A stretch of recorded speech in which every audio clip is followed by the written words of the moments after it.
Hi, guys. This is Mr. Maloney coming to you. As I'm recording this, it is snowing outside. Today's reading lesson, we are really going to focus on perspective, and we're going to do that by thinking about minor characters in our reading. Oftentimes, as readers, we focus in a lot on the major characters, and they are certainly important. You can't have a story without the major characters. But the minor characters are also there to help shed light on many things for the reader. So that's what our goal is going to be today.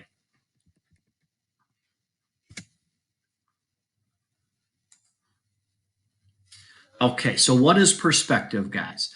Perspective is the reason that a particular person thinks, feels, and judges as he or she does. So it's all the things that kind of go into making a person think, feel, and think about things the way that they do. So let me just go back. Maybe you've heard this expression, trying to put ourselves in someone else's shoes. That's really what we're going to be doing today as we work through perspective with minor characters. So, what goes into a person's perspective? Well, their role in life. Think about different people you know and different jobs that they might have.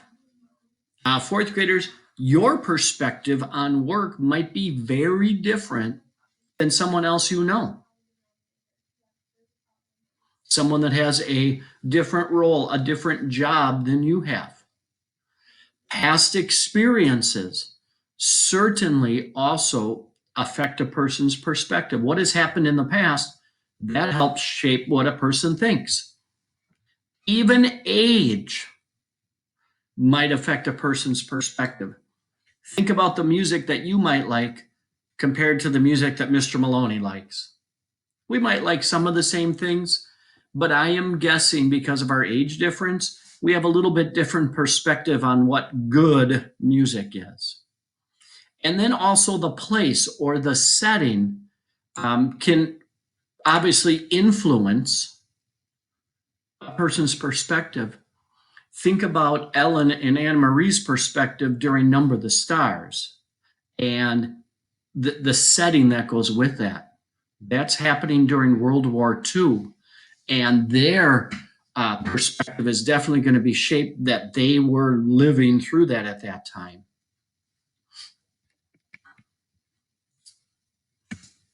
Okay, come on.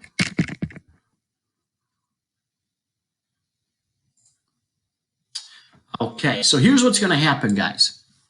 I am going to read a passage from Number the Stars. It starts on page 74.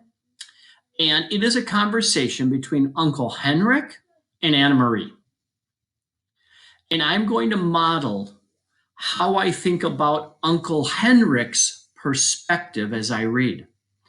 I am going to read the book, but then I'm also going to stop and I am going to play the role of Uncle Henrik and what he is thinking as he's having this conversation with Anna Marie. And then you're going to have a chance about halfway through to kind of share out loud what you think Uncle Henrik is thinking. So I do have these silly glasses. When I put these on, that is just an indication for you that I am now thinking like Uncle Henrik. It's not the words right out of the book, but it's what I think Uncle Henrik is thinking. And I'm really going to try to focus in on his perspective as he has a pretty difficult talk with his niece, Anna Marie. Okay, I have two pictures here. This is one of Anna Marie. It's off of one of the covers. This is not Uncle Henrik, but because he's a fictional character, this is a Danish fisherman, pardon me, from around that time. So in my mind, when I think of Uncle Henrik, I'm going to think of him. Okay. I'm going to try to make my screen just a little bit bigger here. Okay, here we go, fourth graders. Anna Marie leaned against the ancient splintery wood of the barn wall and listened to the sharp rattling sound of the streams of milk as they hit the sides of the bucket. Uncle Henrik glanced over at her and smiled without pausing in the rhythm of milking. He didn't say anything.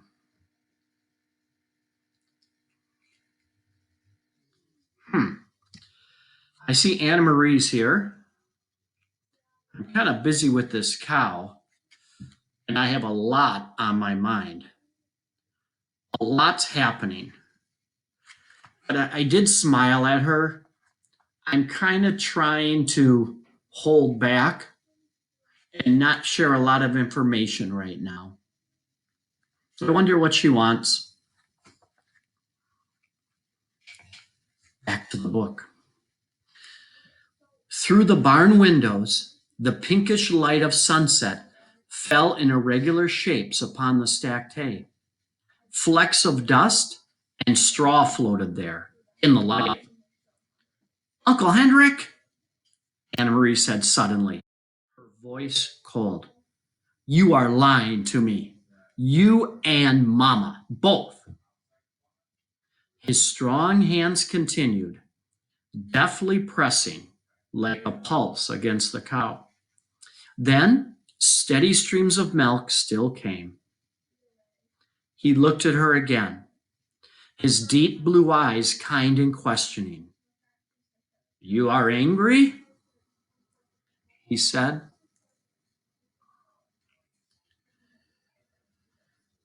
Okay.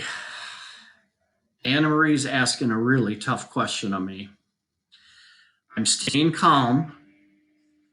I was kind of expecting this. My niece is a pretty smart girl. But what can I tell her? What can I really tell this child?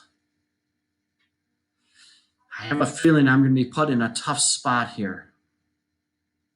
I'm older and I know how scary war can be.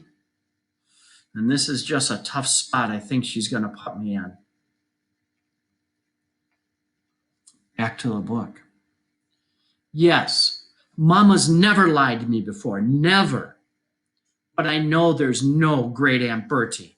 Never once, in all the stories I've heard, in all the pictures I've seen, has there been a great Aunt Bertie. Uncle Henrik sighed.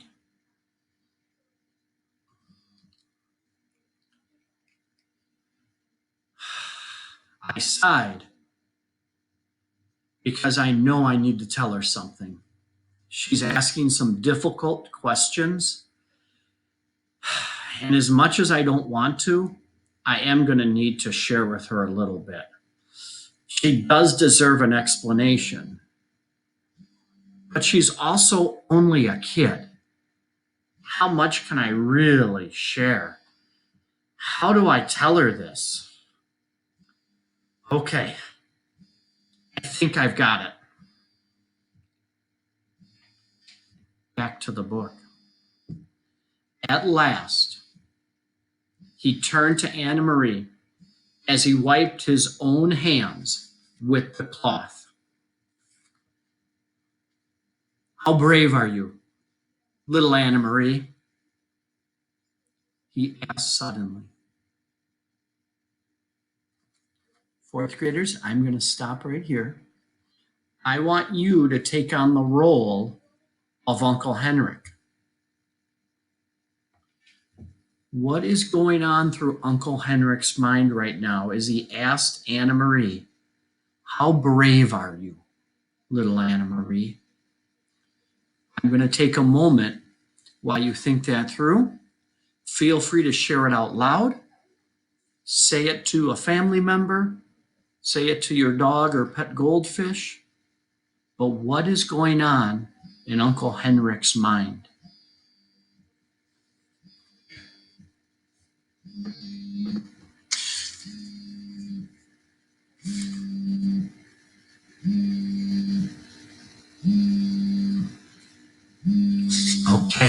Thank you.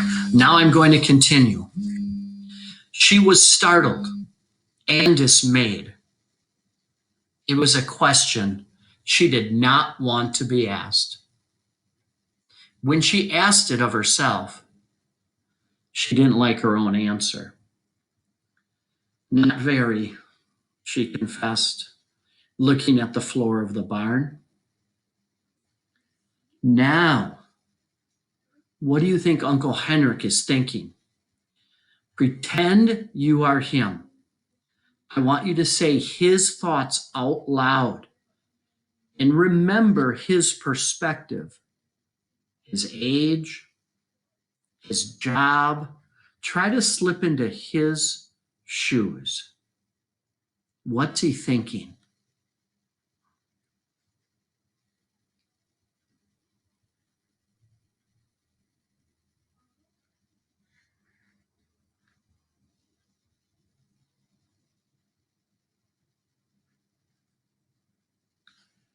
Thanks, fourth graders. Let's finish this up. Tall Uncle Henrik knelt before her so that his face was level with hers. I think that it is not true, Uncle Henrik said.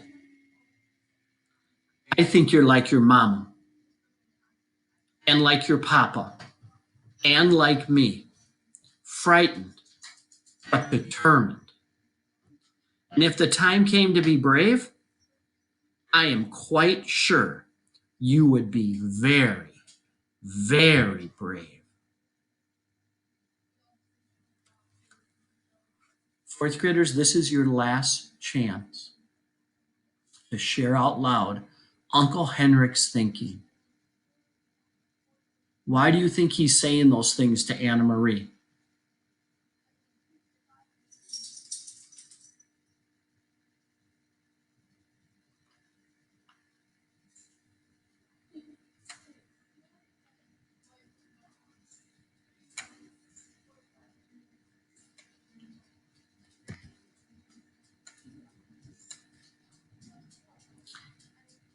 Okay, fourth graders, here's our lesson summary. We're trying to focus in on minor characters and think about their perspective on things. So, if you take minor characters into account as you read, your thinking expands. It makes you think about things in a different way. And I think all too often as readers, we don't pay much attention to minor characters, but they give us lots of insights. They teach us more about the book and more about the world. And then also it's important to remember everyone has different perspectives. Readers need to pay attention and learn from them. I think that's true about reading a book and also in everyday life as well. Okay, so I want to show you my written response, guys.